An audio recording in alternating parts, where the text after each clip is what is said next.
Good evening, everyone, and welcome back to SundownSurmisings. My name is PJ Deming, alongside my colleague and partner, Pastor Daniel Gregory. Yeah, and it is a happy new year. And the reason I'm laughing is because PJ caught that. He goes, hey, because when we're out of school, that's the one thing as a teacher, you kind of lose track of time a little bit. Exactly. And you would think this wouldn't be hard to get, but especially at boarding camp where you're always on or whatever when it's breaking, you kind of zone out, kind of block out. And especially this year where you don't have the same sort of things, and I don't watch the ball drop, I don't do that kind of thing. I was thinking it was still December. I apparently can't count. DJ goes, isn't this January 1? You know, and we're so glad to get out of 2020. I didn't want to stay another longer day in 2020. Yeah, apparently I was excited about being in it. Whatever. But I've been telling you, and Happy New Year to you and to your family. Yeah. One of the exciting things for us in this pandemic year is it brought us together with you. Yeah. And we have really enjoyed since springtime. Yeah. This is episode 35, and I don't think that counts a couple where we skipped, so it would be like 37, and that's really kind of cool. We've spent more than half a year with you all, if you've been following along, and we've learned so much along the way, and as we start a new year, we're going to close off with our last, what I would say, picture of Jesus. In other words, we could keep going forever. Yes, But we're going to start something new, and even though this is the first day of a new, I mentally wasn't there. But it'll be great because you're going to see how it connects, and it's going to be a new theme. It's going to go along with the text. It's going to talk about a new name and all of that.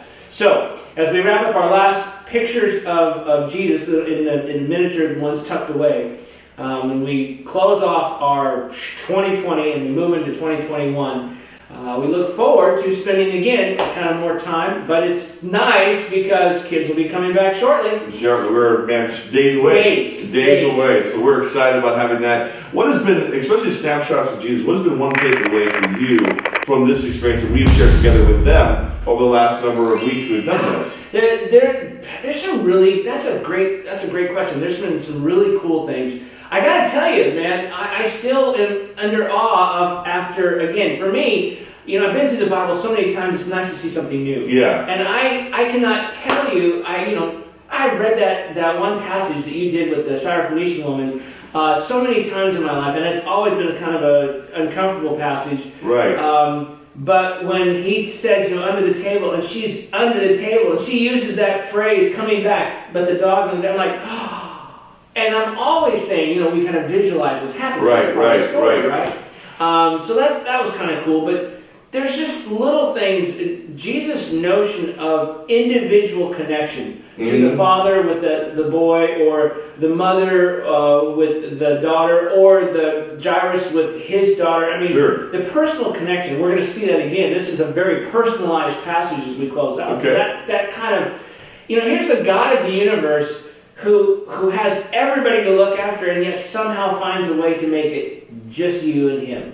Well, and that brings me to my takeaway. It just happened just recently, a couple weeks ago. We were talking about the story that he brought to us about Jesus visiting Abraham and Sarah. Oh, yeah. And he says, I'll be back. Next week. Not like Arnold Schwarzenegger, I'll be back. Not like that. But I'll come back and see this event. And so that relationship again is so cool. That is. I think that was kind of a golden sort of gem, because again, having read the story, I'm like, he came, because his whole thing, you're going to have one, and I'm going to be back to celebrate with you. That was cool. So where are we going today? Okay, we're going to go in a couple of places. Our main text, to help us understand, we're going to go two other places. But our main text we're going to start with. We're going to read, then we're going to read two others, and we're going to come back to it, and with hopefully a newfound meaning. Okay. And it's going to be in Revelation 2:17. Now, Revelation chapter 2 is, there's two chapters in Revelation that deal with the seven letters, and that's, a lot of people know the letters of the seven churches. There's Ephesus, and you go through, and it's Ephesus, Smyrna, and Pergamum, and then Thyatira, and Sardis. Did you say Ephesus? I think that was the first one. Oh, okay. Right? Okay.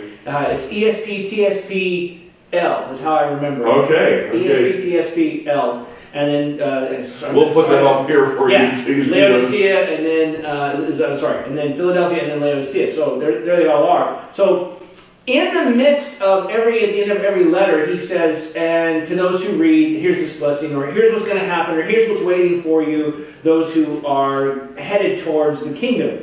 And he makes this interesting statement in Revelation chapter 2, 17. I'll have you read it. Okay. And to start, and then we're going to go through, then I'll read the Revelation 19:10, and then I'll have you read Acts 26:10, and I'll finish back on this same one. So read the Revelation 2:17, but keep your finger there, because we're going to pop to two others, and then we're going to come back to it. Okay. So Revelation 2:17 says this: He who has ear, let him hear what the Spirit says to the churches.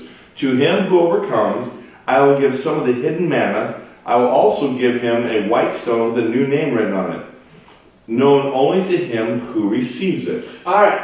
So we have that the promise to Pergamos is that those who are listening, you're going to have manna, which is obviously a reference to the ark and what they were getting as children in their wilderness. Correct. Every day, kind of, you're going to be there. And then this white stone with a name on it. Now, the white stone is kind of like, okay, all right, whatever, we're going to get a white stone with a name on it. But a name known only to that person. I thought that was kind of interesting. I'm going to go through some of the Greek later when we come back. But let's read a few other verses that may help us understand. So, let's go to Revelation 19:12. And I'm going to read this one. Revelation 19:12, so just a few pages over. And in the context, and again, I encourage you to read all around it, but what happens, this is, Revelation 19 is when God defeats all of his foes. He defeats the dragon, Satan, in chapter 20, but in 19 he defeats the beast and the false prophet, or the second beast that shows up in Revelation 13. So you have these three show up, and then he defeats them in reverse order. And in that, describing God, and this is what comes to a little picture of Jesus. Okay. Right? So Revelation 19:12 says, and his eyes, speaking of Jesus, were a flame of fire, and his head had many crowns, and he had a name written that no man knew but he himself. Similar. Yeah. And in fact, I'll put this in right now. That phrase only appears twice. In 2:17, Revelation, and right here. Oh, wow. Okay. So something about this ties us to Jesus. In other words, the redeemed get a name that only they know. It's personalized. Yeah. And Jesus has a name that only he knows. Okay. Right? So there's something about that, and we're going to unpack that a little later. But the big thing here is we have a tie into Jesus, and it's the only place in the Bible where that happens. Now, we're going to go, and this one's going to, the next passage, Acts 26:10, is going to seem totally unrelated because it gets translated poorly. Okay. In one way, and yet it's the best way that the translators were trying to deal with it. So in Acts 26:10, as you're going to read that one, okay. I'll give it kind of a little context. And Paul is describing sort of his past. And he's talking about, I was the guy who used to persecute the church. I was the guy who, I'm sold out for Jesus right now, but I was the one who was putting people in jail. I was the one who was sending them off. I was the one who was prosecuting them out. And it's in this that you're going to hear a phrase, and I'm going to point this out in a second. And we're going to take all of these ideas and wrap them back up to Revelation chapter 2:17 and see what little vignette we can get from God. Okay. So, Acts 26:10. And this is just what I did in Jerusalem. On the authority of the chief priests, I put many of the saints in prison, and when they were put to death, I cast my vote against them. I love it. That's actually well translated, actually. Okay. Awesome. Cast my vote. All right. King James says, and I gave my voice against them. And the voice is really a bad translation. Cast my vote is much better. And here's why. Okay.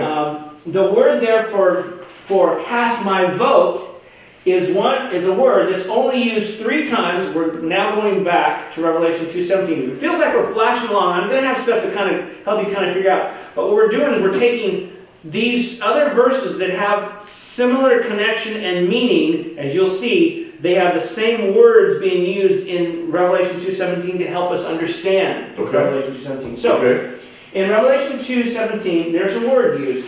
And this word is only used 3 times in the Bible. Okay. And you just read one. All right. And you read it as vote. Vote, okay, cast my votes, okay, Uh-huh. all right. And what is interesting, so I'm still trying to get there, Revelation, come on. So, the word for cast my vote is actually the word stone. And this word is only used, this one is only used 3 times. Okay. I cast my stone. You're thinking, well, is that talking about stoning? No, it's a different type of word for stone. And it's why King James rendered it as I cast my voice. Because what it means is to cast judgment. And it comes from the Greek tradition of voting. They were given, if they were in a sentence, the jurors were given a black marble and a white marble. I'm reading about that, yes. Okay. Yes. Okay, yeah. Here's what's really cool. You drop the black one if you counted him as guilty. Okay.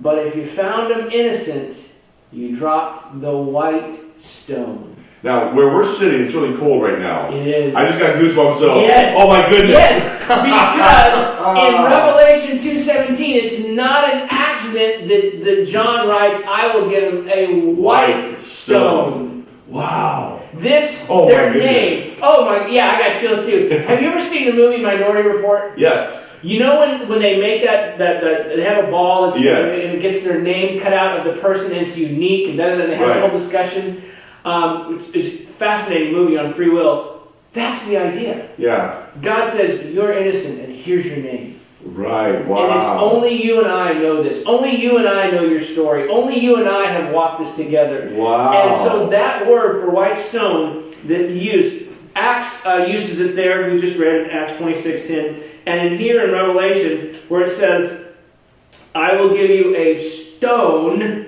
a white stone, and in that stone, that word, twice there, once there, only place in Scripture. Wow. And it means casting a vote for innocence. Wow. Setting you free. And it's like, wow, that's powerful.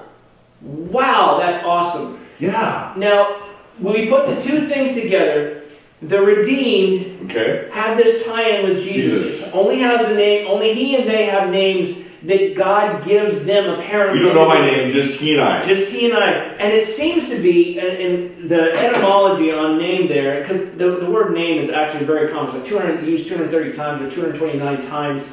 But its etymology is like a rabbit hole. It's connected to this and then this and this. And it's connected to both the word for anonymity, which actually means to take joy from or to take like an identity, and it's paired with the word gnosko, which means to know. So technically, the word name is to take joy from knowing someone. It's like an identification. Yeah. And that's the hardest. It's more complicated than that, but again, I went digging in this. There was like 7 or 8 layers. I'm like, oh my goodness, I'm a little overwhelmed. But the idea that seems to be that God's like, I understand your journey. I know you.